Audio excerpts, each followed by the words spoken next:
Welcome to special debate. Andhra Pradesh వాసులకు good news. రాజధానిపైన full clarity ఇచ్చింది కూటమి సర్కార్. భవిష్యత్తులో ఎలాంటి చిక్కులు రాకుండా అడుగులు వేసింది. అమరావతి ప్రజా రాజధాని అంటూ చట్టబద్ధత కల్పించే తీర్మానానికి ఏపీ అసెంబ్లీ ఆమోద ముద్ర వేసింది. ఇకపై ఏపీకి ఒకే ఒక్క రాజధాని ఉంటుంది, అదే అమరావతి. దాన్ని ఎవరు టచ్ చేయలేరు. అసెంబ్లీ తీర్మానాన్ని ఏపీ ప్రభుత్వ కేంద్రానికి పంపనుంది. పార్లమెంటు ఆమోదం పొందాక చట్టం అవుతుంది. జే అమరావతి పైన ఇవాళ స్పెషల్ డిబేట్.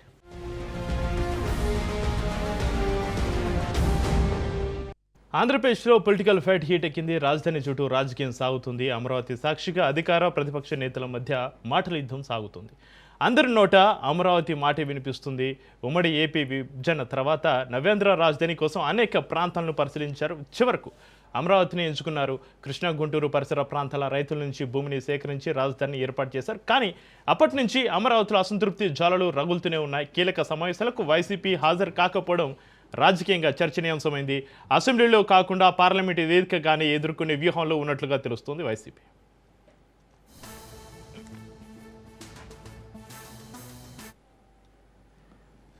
రాజధాని అమరావతికి చట్టబద్ధత కల్పించాలని కోరుతూ తీర్మానం చేసేందుకు ఏపీ అసెంబ్లీ ప్రత్యేకంగా సమావేశమైంది. తీర్మానాన్ని సీఎం చంద్రబాబు నాయుడు ప్రవేశపెట్టారు. తీర్మానాన్ని ఆమోదించి కేంద్రానికి పంపనున్నారు.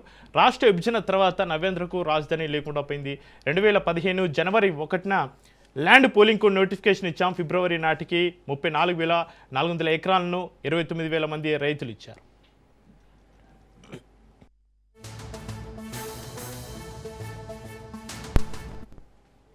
అంటే అమ్మ, అంటే అమరావతి అంటూ ఆంధ్రప్రదేశ్ ప్రభుత్వం కొత్త రాజధాని నిర్మాణాన్ని చేపట్టింది. ఇంద్రుడు ఏలిన అమరావతి తెలుగు ప్రజల సౌభాగ్య రేఖ అంటూ సీఎం చంద్రబాబు నాయుడు పదే పదే ప్రకటించారు. ఆంధ్రులకు రాజధాని కోల్పోయినా బాధ లేకుండా రాజధాని నిర్మాణం చేపడతామన్నారు. శాతవాహనులు అమరావతి నుంచి పాలించారు. బ్రిటిష్ మ్యూజియంలోనూ అమరావతి గ్యాలరీ ఉందన్నారు చంద్రబాబు. భవిష్యత్తులో రాజధానిపై ఎలాంటి ఇబ్బంది ఉండదని స్పష్టం చేశారు చంద్రబాబు.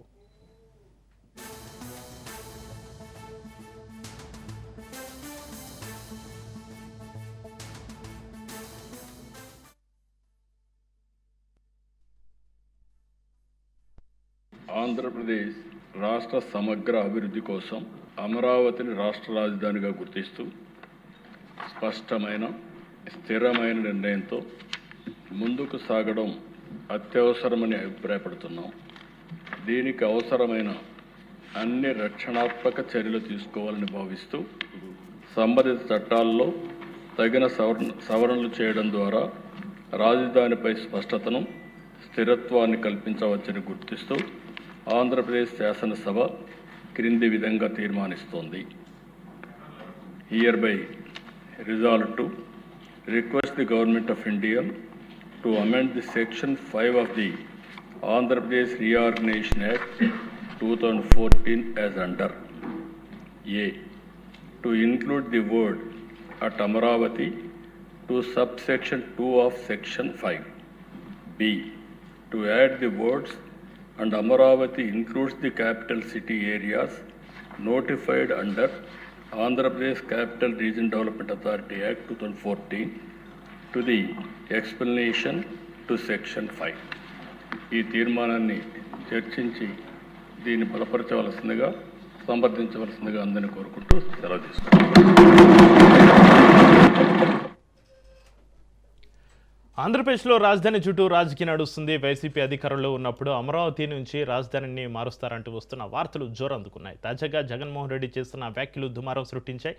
రాజధాని పేరుతోటి అనేక అక్రమాలు, అవకతవకలు చోటు చేసుకున్నాయని ఆరోపిస్తుంది ఫ్యాన్ పార్టీ.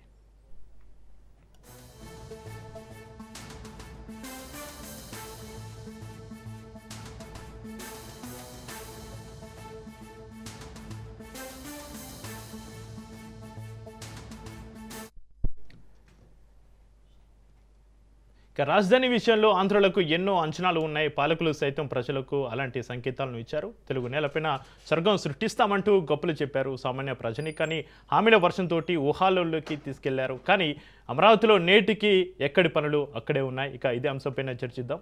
మనకు అందుబాటులో ఉన్నారు కంచర్ల విజయభాస్కర్ గారు, టీడీపీ పొలిట్ బ్యూరో సభ్యులు, ఎల్ఎం మోహన్ రెడ్డి గారు, వైసీపీ నాయకులు, నారాజు గారు, రాజకీయ విశ్లేషకులు. అందరికీ నమస్కారం అండి. మోహన్ రెడ్డి గారు, మీరు చెప్పండి, రాజధాని వంటి రాష్ట్ర భవిష్యత్తుకు సంబంధించిన కీలక తీర్మానం జరుగుతున్నప్పుడు అసెంబ్లీకి రాకుండా బయట విమర్శలు చేయడం వల్ల ప్రజలకు ఏం సందేశం ఇస్తున్నారు మోహన్ రెడ్డి గారు? నమస్కారం అండి. మీకు నాగరాజు గారికి, భాస్కర్ గారికి, అదేవిధంగా చూస్తున్న వీక్షకులకు అందరికీ పేరు పేరున హృదయపూర్వకంగా నమస్కారాలు. ఇప్పుడు రాజధాని పైన వీళ్ళు ఆల్రెడీ ఇంత ముందే 2018లో కూడా ఒక తీర్మానం చేసినారు అనుకుంటా. 55,000 కోట్లతో అమరావతిని పూర్తి చేస్తామని చెప్పి ఇంత ముందు తీర్మానం చేసినారు. ఆ తీర్మానం తర్వాత ఫెయిల్ అయింది. ఆ తర్వాత మేము 3 రాజధానులకు అసెంబ్లీలో తీర్మానం చేసి పాస్ అయిన తర్వాత మళ్ళీ మండలిలోకి వచ్చి ఆపోజిట్ చేసినారు. మండలిలోకి ఆపోజిట్ చేసినారంటే ఏమర్థం? మండలిలో పాస్ కావాలనే కదా. మరి ఈ రోజు మండలిలో పెట్టకుండా మీ ఇష్టం వచ్చినట్టు మీరే తీర్మానం చేసి పెట్టుకుంటే అది పాస్ అవుతుందని ఎందుకు అనుకుంటున్నారు? ఎట్లా అవుతుంది? ఇక్కడ ఇప్పుడు మన రోజు అసెంబ్లీలో చర్చలు జరుపుతారు, మండలికి వచ్చి మినిస్టర్లు వచ్చి వాదనలు చేస్తుంటారు. మరి ఈ రోజు దీన్ని ఆ మండలిలో ఎందుకు పెట్టలేదంటే ఏంటర్థం? ఇది కాదు పోదు అని ఇంతకుముందు కేంద్ర ప్రభుత్వం కూడా చెప్పింది ఒకసారి. అది రాష్ట్రానికి సంబంధించిన వ్యవహారం, మాకు సంబంధించింది కాదు, మేము చేయాల్సిన అవసరం లేదు, వాళ్ళు ఏదో చేసుకోవచ్చు, ఆ ముఖ్యమంత్రికి సంబంధించి ఉంటుంది అని చెప్పి జగన్మోహన్ రెడ్డి గారు ముఖ్యమంత్రిగా ఉన్నప్పుడే వీళ్ళు కేంద్రాన్ని కోర్టుకు పోయిన కేంద్రాన్ని అడిగినారు. కేంద్రం పట్టించుకోకపోతే కోర్టుకు పోయినారు, కోర్టుకు పోయి నిలబెట్టించినారు.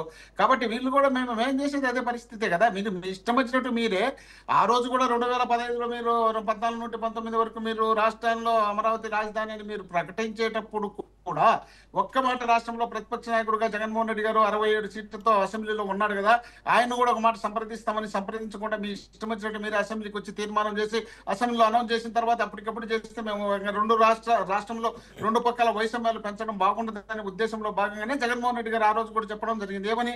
30,000 ఎకరాల భూమి ఉంటే, ప్రభుత్వ భూమి ఉంటే బ్రహ్మాండంగా ఉంటుంది రాజధాని. మనం ఏంది రైతులతో కొనడం ఏంది, కొన్నదానికి వాళ్లకు మనం డబ్బులు ఇవ్వడం ఏంది, మనం రాష్ట్రాన్ని అంతా తీసుకుపోయి ఆడ తాకట్టు పెట్టడం ఏంది? అది ఆ ప్రాంతంలో శ్రీకృష్ణ కమిటీ ముందే చెప్పింది, ఈ ప్రాంతంలో అనువైన ప్రాంతం కాదు ఇది. ఇక్కడ కట్టే బిల్డింగులు పైకి ఎక్కాలంటే చాలా లోతు తీయాల్సి వస్తుంది, లోతు తీయాలంటే చాలా ఖర్చుతో కూడుకున్నటువంటి వ్యవహారం. ఇప్పుడే రాష్ట్ర విభజన జరిగి ఖర్చుతో చాలా ఇబ్బందికరమైనటువంటి సందర్భం ఉంది. ఇలాంటి టైంలో ఇలాంటి ప్రాంతంలో పెట్టడం మంచిది కాదు. ఒకవేళ మీరు అంత కావాల్సి వచ్చేటుకుంటే దొనకొండ దగ్గర ఏదో పెట్టండి, లేదా ఇక్కడ నాగార్జున యూనివర్సిటీ నుండి గుంటూరు వరకు ఆ పరిసర ప్రాంతంలో ఏదైనా కడితే బాగుంటుందని చెప్తే వీళ్ళు ఇష్టం వచ్చినట్టు వీళ్ళు పార్టీకి సంబంధించినటువంటి నాయకులు, కార్యకర్తలు ఆ ప్రాంతంలో ఉన్నటువంటి ఎస్సీ, ఎస్టీ, బీసీలకు సంబంధించిన భూములన్నీ ముందే ఇక్కడ రాజధాని వస్తుంది, మీరు గవర్నమెంట్ భూమి కొట్టేస్తుంది అని చెప్పి వాళ్ళతో లాక్కొని, ఆ లాక్కున్న భూములతో గవర్నమెంట్ నుండి మళ్ళీ డబ్బులు తీసుకొని కోర్టు సంపాదించుకొని ఆ భూములకు రేట్లు పెంచుకోవాలనే ఉద్దేశంలో భాగంగా రాజధాని అనే ప్రాంతాన్ని ఆ ప్రాంతంలో పదే డెవలప్ చేస్తున్నాం. సిఆర్డిఏకి 6,000 ఎకరాలు ఇచ్చి అదే డెవలప్ చేస్తుంది, అది స్వయం ప్రతిపత్తితో డెవలప్ అవుతుంది, మేము ఖర్చు పెట్టాల్సిన అవసరం లే, అప్పు చేయాల్సిన అవసరం లే అని చెప్పి 44,000 కోట్ల రూపాయలు ఇప్పటికీ అప్పు చేసి ఒక ఇటుక లేదు, ఒక పెంట లేదు, ఏమి లేదు, ఆడ ఊరక నీళ్ళు తోడుకోవడానికి, చెట్లు కొట్టుకోవడానికి చేసుకునే కార్యక్రమం చేస్తుంటే రాష్ట్రం ఎప్పుడు డెవలప్ కావాలి? ఇప్పటికే మీరు దానికి 47,000-44,000 కోట్ల అప్పు చేయడంతో పాటు రాష్ట్రంలో 3,30,30,000 కోట్ల రూపాయలు అప్పు చేసినటువంటి సందర్భం అంటే మీరు ఇంకా మళ్ళీ అది పూర్తి కావాలంటే కేవలం మీరు ఇప్పుడున్న భూమికి మళ్ళా సేకరించే భూమికి రెండింటికి కలిపి ఇన్ఫ్రాస్ట్రక్చర్ తయారు చేయాలంటే 2 లక్షల కోట్లు అవుతుంది. అది బిల్డింగ్లు పూర్తి కావాలంటే దాదాపు 4-5 లక్షల కోట్లు అవుతుంది. ఇదంతా ఎక్కడి నుంచి తెచ్చి పెడతారు? ఎక్కడ మీరు డెవలప్ చేస్తున్నారు? రాష్ట్రాన్ని సర్వనాశనం చేసేదానికి మీరు కొంకణం కట్టుకొని మీరు బాగుంటే చాలు, మీ పార్టీ బాగుంటే చాలు అనే ఉద్దేశంలో భాగంగా మీరు చేస్తున్నటువంటి పనే తప్ప ఆడ మీరు నిజంగా డెవలప్ చేయాలనుకుంటే చేయాల్సిన ప్రాంతంలో చేసి ఉంటే బాగుండేది. ఆ ప్రాంతాన్ని వదిలిపెట్టి మీ ఇష్టం వచ్చినట్టు మీరు తయారు చేసుకోవాలనే ఆలోచనలో భాగంగా చేస్తూ ఆడపి అసెంబ్లీలో తీర్మానం అంటే అసెంబ్లీలో తీర్మానం చేయాల్సిన వాళ్ళు అసెంబ్లీలో జరిగినటువంటి ఏంటి, మీరు గతంలో ఇచ్చినటువంటి హామీలు ఏంటి, మీరు గతంలో రాజధానికి సంబంధించినటువంటి రైతులకు 2015లో 29,000 మంది రైతులతో భూములు సేకరించుకున్న వాళ్ళకి ఇప్పటి వరకు ఏమన్నా ప్లాట్లు ఇచ్చినారా, వాళ్ళకి ఏదన్నా వాళ్ళకి సంబంధించినటువంటి చేయాల్సిన న్యాయం చేసినారా? వాటిపైన చర్చించాల్సినటువంటి పెద్ద మనుషులు దాన్ని ఇచ్చిపెట్టి కేవలం జగన్మోహన్ రెడ్డి గారిని టార్గెట్ పెట్టుకుని తిట్టడానికి మీరు పని పట్టుకొని ఒక స్క్రిప్ట్, సినిమా డైరెక్టర్ తో స్క్రిప్ట్ రాయించుకొని ఆ స్క్రిప్ట్ పట్టుకొని చేతిలో పట్టుకొని దాన్ని తిట్టుకుంటా కంటిన్యూ చేసుకుంటున్నారు. దీనికోసం మేము అసెంబ్లీకి రావాలా? దీనికోసమేనా మీకు అసెంబ్లీకి రావాల్సింది? రాష్ట్ర డెవలప్మెంట్ కోసం కానీ రాష్ట్రంకి ఉపయోగపడే పనులు ఏమైనా చేయాలనుకుంటే అసెంబ్లీకి రావాలి. కానీ మీరు ఉపయోగపడే పనులు చేయాలనే ఉద్దేశం మీకు లేదు. రాష్ట్రంలో జగన్మోహన్ రెడ్డి అనే వ్యక్తి ఒక ప్రతిపక్ష నాయకుడుగా 40% ఓటు ఇచ్చినటువంటి నాయకుడు ఉన్నాడు. అలాంటి వ్యక్తిని ఈ రాష్ట్రంలో ఎటు తిరిగి మరింత డ్యామేజ్ చేస్తే మరొకసారి మనం అధికారంలోకి రావచ్చు. మరొకసారి అధికారం రావాలంటే మనకు డబ్బులు కావాలంటే రాజధాని పేరుతో దోపిడీ చేయాలి. రాజధాని పేరుతో దోపిడీ చేసి రాష్ట్రాన్ని సర్వనాశనం చేసి మనం పూర్తి మన కబంధ హస్తాల్లో పెట్టుకొని 25,000 ఎకరాలు ఇప్పటికే వాళ్ళ కబంధ హస్తాల్లో పెట్టుకున్నారు. ఇలాంటి పరిస్థితి వచ్చి రాష్ట్రాన్ని సర్వనాశనం చేస్తున్నారనే ఆవేదనతోనే మేము చెప్తున్నాం. చెప్తున్నాం. అయ్యా పదే ఇది కాదయ్యా, పద్ధతి ప్రకారం చేయండి, మీ ఇష్టం వచ్చినట్టు మీరే నిర్ణయాలు తీసుకొని మీరే చేస్తూ పోతే ఎంతవరకు మనం రాష్ట్రాన్ని డెవలప్ చేస్తామనే ఆలోచన జగన్మోహన్ రెడ్డి గారు తీసుకొస్తున్నారు. దాన్ని వీళ్ళు దృష్టిలో పెట్టుకోకుండా వీళ్ళు ఇష్టం వచ్చినట్టు వీళ్ళు మాట్లాడుకుంటూ పోతూ జగన్మోహన్ రెడ్డి గారిని టార్గెట్ పెట్టి తిట్టుకునే కార్యక్రమం చేస్తున్నారు తప్ప వీళ్ళు రాష్ట్రానికి ఉపయోగపడే కార్యక్రమం ఏ ఒక్కటి చేయలేదనేది ఇప్పుడు జరుగుతున్నటువంటి అసెంబ్లీ సమావేశాన్ని బట్టి మనం అర్థం చేసుకోవచ్చు. వాళ్ళు పార్టీ క్యాడర్ కింద నుండి పై వరకు స్క్రిప్ట్ రాసుకున్నారు, తిట్టుకుంటూ వచ్చారు, ఆయన తిట్టుకుంటూ వచ్చారు తప్ప రాష్ట్రానికి మనం ఎప్పుడు హామీ ఇచ్చినాం. ఇప్పుడు మనం మైహోమలో 8 కోటి రూపాయలు విలువ చేసే ప్రాంతాల్లో 8,000తో వాళ్ళు క్విక్ మీటర్ కట్టిస్తుంటే వీళ్ళు తీసుకొచ్చి 12,500 రూపాయలు పెట్టి ఆడ కట్టిస్తామంటే అది భూమి మందే, నీళ్లు మందే, ఇసుక మందే, అన్ని మనీ పెట్టి ఆడబెట్టి కట్టిస్తే ఎక్కడ డెవలప్ అవుతుంది? ఎప్పుడు డెవలప్ అవుతాం? ఈ రాష్ట్రం ప్రజల మీద మీరు అప్పులు భారాన్ని మోపి ఆ తర్వాత మీరు మళ్ళీ వెళ్ళిపోతారనే ఉద్దేశంలో భాగంగానే ఈ కార్యక్రమం చేస్తున్నారు. జగన్మోహన్ రెడ్డి గారు ముఖ్యమంత్రి అవుతారని ఒక్క నిమిషం, జగన్మోహన్ రెడ్డి గారు ముఖ్యమంత్రి అవుతారని తెలుసుకున్న తర్వాతనే ఈ తీర్మానానికి వచ్చినారు. 2 సంవత్సరాలైంది మీరు అధికారంలోకి వచ్చి, ఇప్పుడు ఎందుకు చేయలే? అప్పుడు 5 సంవత్సరాల అధికారంలో ఉన్నప్పుడు 14 నుండి 19 వరకు అప్పుడు ఎందుకు తీర్మానం చేయలే? ఈ రోజు ఎందుకు భుజాలు తడుముకుంటున్నారు అంటే మీకు భయం పుట్టింది. ఎందుకంటే అక్కడ ఉన్న మీ భూములు, మీరు చేసినటువంటి అవినీతులు, మోసాలు అన్ని బయట పెడతారు జగన్మోహన్ రెడ్డి వచ్చే. అందువల్ల దాని అమరావతిగానే మన పేరు కిందనే పెట్టుకుంటే బాగుంటుందనే ఆలోచనలో మీరు చేస్తున్నారు కాబట్టి ఈ విధమైన పరిస్థితి వచ్చింది. రైట్. విజయభాస్కర్ గారు, గతంలోనే రాజధానిగా అమరావతిని ప్రకటించారు కదా, ఇప్పుడు మళ్ళీ అసెంబ్లీలో తీర్మానం చేసి కేంద్రానికి పంపడం వల్ల వచ్చే అదనపు రక్షణ ఏమిటంటారు? కేంద్రం దీన్ని చట్టంగా మారుస్తుందని గ్యారంటీ ఉందా విజయభాస్కర్ గారు? అవును, ఉంది, గ్యారంటీ ఉంది. ఎలా అంటే ఇప్పుడు శాసన మండలికి బిల్లు ఎందుకు పంపట్లేదు అంటున్నారు. అంటే చట్ట సవరణ చేసి శాసన మండలికి ఎందుకు పంపించట్లేదు అన్నారు. 1983లో ఎన్టీ రామారావు అధికారంలోకి వచ్చే రోజు తెలుగుదేశం పార్టీకి శాసన మండలిలో ఒక్క శాసన మండలి సభ్యుడు లేడు. ఈ విషయాన్ని ఇక్కడ గుర్తించాల. 84లో ఎన్టీ రామారావు గారు శాసన మండలిని రద్దు చేశారు. అంటే అప్పటిదాకా తెలుగుదేశం పార్టీ ఆనాటి ఎన్టీఆర్ ప్రభుత్వం పెట్టిన బిల్లులు పాస్ కాలేదా? అదేవిధంగా పివి నరసింహారావు గారు అధికారం కోల్పోయిన తర్వాత, వాజ్పేయి గారు ప్రధానమంత్రి అయిన తర్వాత, వాజ్పేయి గారు ప్రధానమంత్రి అయ్యే నాటికి ఢిల్లీలో మరి అక్కడ రాజ్యసభలో బీజేపీకి సంఖ్యాబలం లేదు.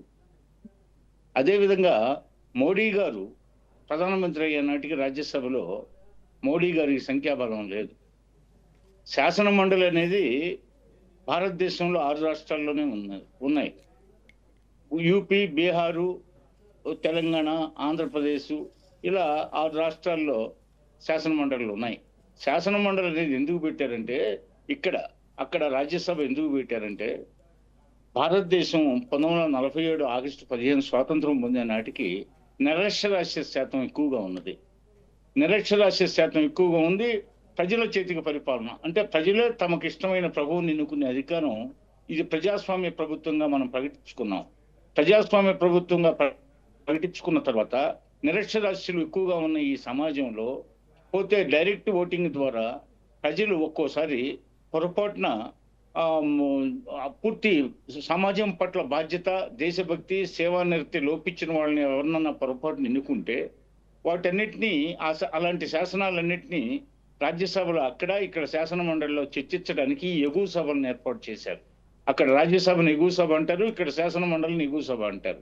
వీటిని ఆ విధంగా ఏర్పాటు చేశారు. అంటే నిరక్షరాస్యులు ఎక్కువగా ఉన్న సమాజంలో ఈ ఎగువ సభల్లో మేధావుల్ని, అంటే వివిధ రంగాల్లో, అంటే స్పోర్ట్స్ కోటాలో క్రీడాకారులు, అదేవిధంగా కళాకారులు, అదేవిధంగా కవులు, పండితులు, అదేవిధంగా పారిశ్రామికవేత్తలు, అదేవిధంగా ఆ రోజుల్లో బ్రిటిష్ వాళ్ళు పరిపాలించారు కాబట్టి బ్రిటిష్ వాళ్ళకి సంబంధించి ఆంగ్లో ఇండియన్స్ కూడా నామినేట్ చేయడం జరిగింది. వీళ్ళంతా కాస్త మేధావులుగా కాబట్టి పారిశ్రామికవేత్తలు, విద్యాధికులు, కళాకారులు, స్పోర్ట్స్ పీపుల్, ఆంగ్లో ఇండియన్స్ వీళ్ళంతా మేధస్సు కలిగి ఉంటారు కాబట్టి చట్టసభల్లో, ప్రజలు ఎన్నుకున్న చట్టసభల్లో నిరక్షరాస్యులైనటువంటి ఓటర్స్ ఎన్నుకోవడంలో కొన్ని లోపాలు ఏమైనా ఉంటే వాటిని సవరించడానికి, ఆ శాసనాలను సవరించడానికి ఏర్పాటు చేసినాయి అక్కడ రాజ్యసభ, ఇక్కడ శాసన మండలి. అయితే ఈ మధ్యలో చాలా శాసన మండళ్ళు అనేక రాష్ట్రాల్లో రద్దయ్యాయి. అదేవిధంగా ఎన్టీఆర్ గారు కూడా శాసన మండలి రద్దు చేశారు. ఆ తర్వాత వైఎస్ రాజశేఖర రెడ్డి వచ్చి ఈ రాజకీయ నిరుద్యోగ సమస్యను నివారించడానికి మళ్ళీ శాసన మండలి వ్యవస్థను మళ్ళీ ఆంధ్రప్రదేశ్లో అంటే ఉమ్మడి రాష్ట్రంలో ఏర్పాటు చేయడం జరిగింది. ఇప్పుడు ఉమ్మడి రాష్ట్రం మళ్ళీ విభజిత రాష్ట్రంగా మారిన తర్వాత 2 రాష్ట్రాల్లో అదే శాసన మండలిలో కొనసాగుతున్నాయి. అయితే కేంద్ర హోంశాఖ, పిఎంఓ ఆఫీసు శాసనసభ తీర్మానం చేసి పంపించమని అంతకుముందు ఆల్రెడీ కేబినెట్ తీర్మానం చేసి పంపించింది. శాసనమండలి కేబినెట్ అంటే ప్రభుత్వం అన్నమాట. కేబినెట్ ఆల్రెడీ తీర్మానం చేసి పంపించింది గతంలో.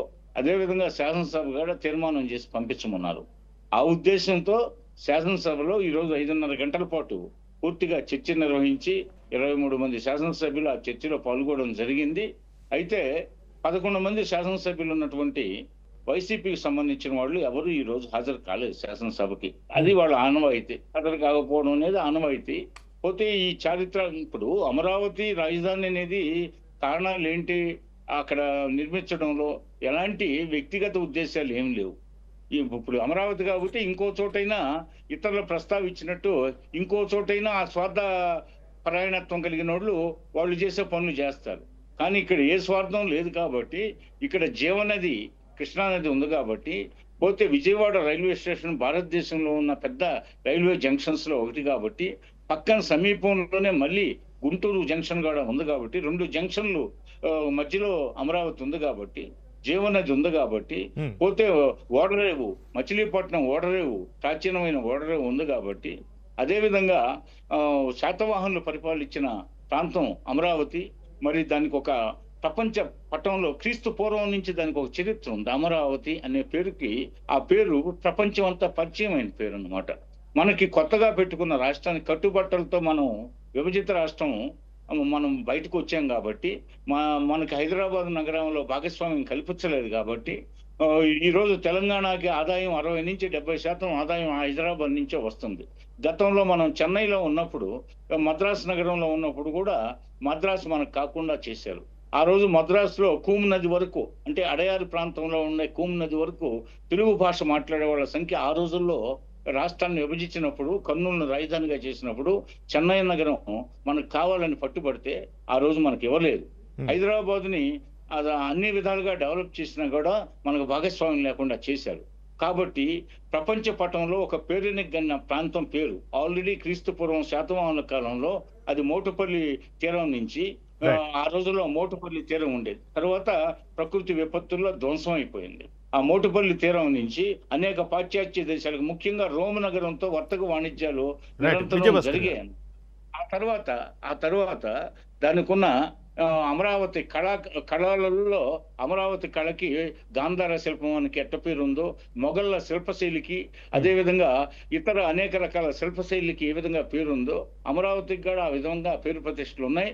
కాబట్టి పైగా జీవనదితో ఉంది కాబట్టి త్రాగునీటి సమస్య కూడా ఉండదనే ఉద్దేశంతో, పోతే నేషనల్ హైవేస్ రెండింటికి కనెక్టివిటీ ఉంది కాబట్టి, ఇన్ని రకాలుగా బహుళ ప్రయోజనాలు కలిగిన ప్రాంతం కాబట్టి ఆ ప్రాంతాన్ని రాజధానిగా, పైగా సెంటర్ ఆఫ్ యాక్టివిటీగా, అంటే అటు ఇచ్చాపురం నుంచి ఇటు ఆరంబాకం, మద్రాసు బార్డర్ లో ఉండే ఆరంబాకం దాకా తెలుగునాడు ఉంది కాబట్టి, అదేవిధంగా అటు హిందూపురం దాకా, అటు కుప్పం దాకా ఉంది కాబట్టి, వీటన్నిటికీ సెంట్రల్ ప్లేస్ గా విజయవాడ అయితే సూటబుల్ అనే ఆకాంక్షతో ప్రజల ఆశయాలకు అనుగుణంగా అనేక అధ్యయనాలు జరిపిన తర్వాత అనేక మంది పండితుల్ని, జర్నలిజం పెద్దల్ని సంప్రదించి, మేధావుల్ని సంప్రదించి, స్వచ్ఛంద సంస్థల అనేక సూచనల మేరకు చంద్రబాబు నాయుడు గారి ప్రభుత్వం ఆ రోజు కూడా బీజేపీ మాతోనే ఉన్నది.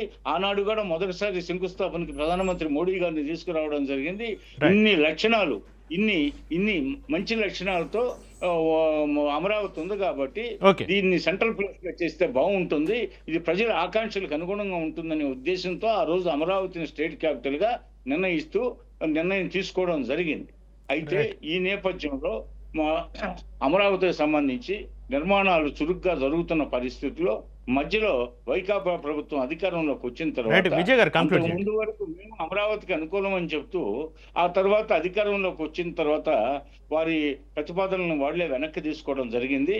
ఆ నేపథ్యంలో ఆ తర్వాత 3 ముక్కలుగా రాష్ట్రాన్ని వికేంద్రీకరణ అనే నెపం పెట్టి, ఆ దక్షిణాఫ్రికాలో 3 రాజధానులు ఉన్నాయని అదొక నెపం పెట్టి, ఈ రాష్ట్రాన్ని విశాఖపట్నాన్ని సెక్రటేరియట్ ప్రాంతంగా పోతే ఇప్పుడుండే అమరావతిని అసెంబ్లీకే పరిమితం చేస్తూ అదేవిధంగా కర్నూలులో హైకోర్టు అంటూ ఈ విధంగా సూచించిన పెద్ద మనుషులు ఇక్కడ అమరావతి రాజధానికి అడుగడుగున ఆటంకాలు కల్పిస్తూ మరో పక్క Right. విజయ్ గారు, రాగానే అనలిస్ట్ నారాజ్ గారు కూడా మనకు అందుబాటులో ఉన్నారు, వాళ్ళు తీసుకుందాం. సంవత్సరాల కాలాన్ని వృధా చేశారు తప్పే వాళ్ళు ప్రతిపాదించిన 3 రాజధానులు కూడా వాళ్ళు నిర్మించుకోలేని నిస్సహాయ స్థితిలో దుస్థితిలో ఉండిపోయారు ఆ రోజు. రైట్ రైట్ చెప్పండి. నారాజ్ గారు, ఒకవైపు సంక్షేమ పథకాలు, మరోవైపు భారీ రాజధాని నిర్మాణం, ప్రస్తుతం ఉన్న ఏపీ ఆర్థిక స్థితిగతుల్లో అమరావతిని అనుకున్న రీతిలో నిర్మించడం సాధ్యమేనా? ఇది కేవలం రాజకీయ ఎన్నికల అస్త్రంగానే మిగిలిపోతుందా? నారాజ్ గారు, ఏంటి పరిస్థితి? మిత్రులు విజయ్ భాస్కర్ గారు, మోహన్ రెడ్డి గారు, మీకు ప్రేక్షకులకి అందరికీ కూడా నమస్కారము. ఇవాళ ముఖ్యంగా అమరావతి విషయం, అమరావతి రాజధాని చుట్టూ రాజకీయ ప్రయోజనం అనేది తిరుగుతా ఉంది.